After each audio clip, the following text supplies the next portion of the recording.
Good day, everyone. It is Monday, August 24th, 2020.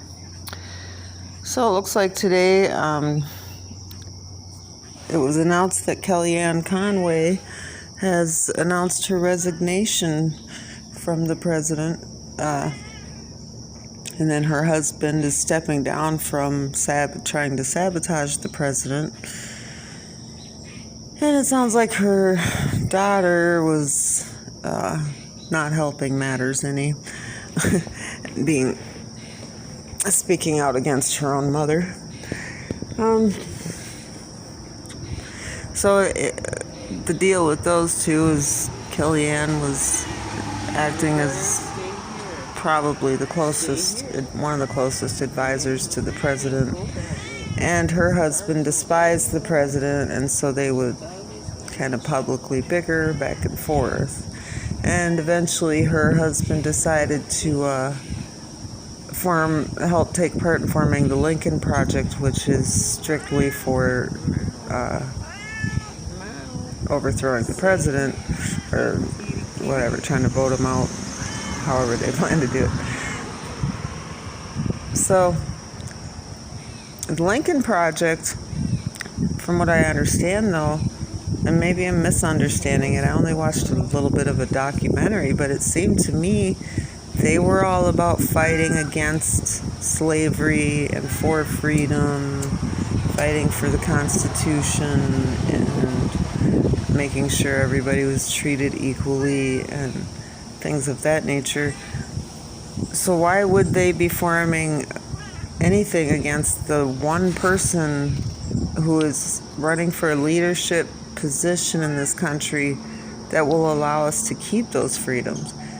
If we vote for anybody on the left, we're going to lose our rights to our sovereignty and our independence as a country. They're trying everything they can to take that away from us. So I don't see how the Lincoln Project helps anything on the left or the right. It's supposed to help the right, but they're trying to use it to sabotage the right.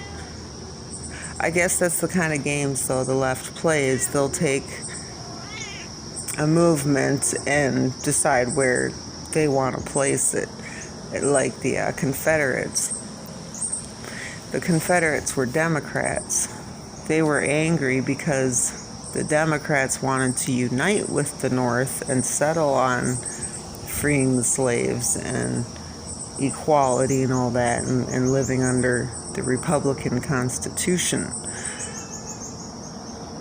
And then when that happened, the Confederates formed a group rebelling against that idea because they wanted to keep slavery and did not want to be held under a Republican Constitution. Kitty. What are you doing? So then they joined up What are you doing? this part where I don't know all my details perfectly, but from what I gather, that's when they joined up and started working with the British, who were acting on behalf of the Democrats because they saw our country as a good business venture. And they went around hanging slaves, which was your KKK, who were Confederates. And then they turned around and attached that group of people historically to the Republican Party. Like, I don't know if they ever directly said that, but they imply that these are Republicans who did all these terrible things, and it's not true. It's a total lie. But anyways, they were Democrats, and they're doing it again today. They're trying to rise up and start trouble with the other Democrat group that they've formed, Antifa, and they're trying to make it look like these are people on the right, and they're not. They have nothing to do with anything that the right stands for. So anyways, the Lincoln Project was supposed to be about the same things that Trump is fighting for today. And they're trying to make it look like they're somehow using that to protect the country when it's not true. They're trying to sabotage the country, and they're trying to sabotage the right, and they're trying to sabotage any movement to to maintain our freedom.